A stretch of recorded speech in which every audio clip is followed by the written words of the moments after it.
Before playing The Binding of Isaac Afterbirth Plus, let's just call it Isaac, I considered myself a pretty good gamer, but after my first 2 hours of playing, I found myself not completing a single run. I don't play many roguelike games, and I've never played an Isaac game before this one. Now I have to admit I'm addicted to the satisfaction that comes after you complete a run. Isaac is a boy being punished by his overzealous Christian mother, and must escape the torment she is causing him by escaping the basement he is locked in. Try your best to escape each dungeon in a top-down dungeon crawling game. The biggest inspiration for the game is the original Legend of Zelda.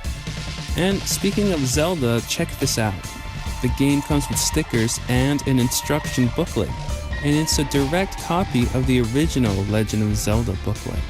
The game is randomly generated every single time you play, including different room layouts, enemies, power-ups, secrets, and much more. A basic scenario has you enter a room, defeat the enemies, sometimes getting rewards such as bombs, keys, or health, and reach the boss. Once you defeat the boss, you can move on to the next floor. The initial run has you clearing 6 floors, but after completing the game, it's far from over. You have to keep playing to unlock all the endings. However, beating a single run is difficult, extremely difficult. And if the game is too easy for you, there's a hard setting. I couldn't even get through the second floor on this setting.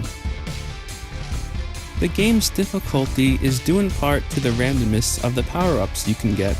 Sometimes you need to take a chance and pick one up, despite not knowing what any of them do.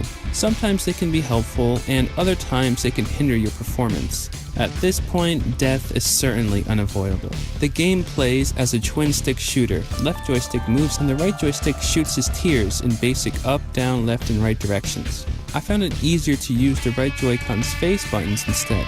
You can sometimes shoot in a more 360 direction by having the right power-up, and sometimes your aiming can be completely changed due to other power-ups, such as the one that aims your tiers in a circle direction. It's so useless. There have been some concerns about lag, and in a game intense as this, that can completely mess up your run, but I had no such issues for the 10 plus hours I've already put in the game. The HD rumble isn't fully utilized here, but it doesn't have to be. Whenever you get hit or plant a bomb are the only examples I can recall the rumble even being used. The visual design can certainly be a deal breaker for some. The character design is rather boring, but everything else is detailed and downright bizarre. The folks over at Nicholas are an independent company, so the graphics aren't going to amaze some people, but for others that can appreciate simplistic design, it's fine. Enemies are gruesome and vile, bosses are hideous, and the stage layouts are filled to the brim in flies, blood, and poop. The game takes any form of filth and personifies it. However, the game also has a very cute appeal to it as well. Things like rainbow-colored turds and Isaac's many hilarious different outfit possibilities helps create a lighthearted tone. The soundtrack to this game is brilliant. Whereas the visual design can be both sinister and lighthearted, the music is all sinister. The background music is very ambient and dark at times, and other times it has a hard rock approach, almost on the verge of sounding industrial.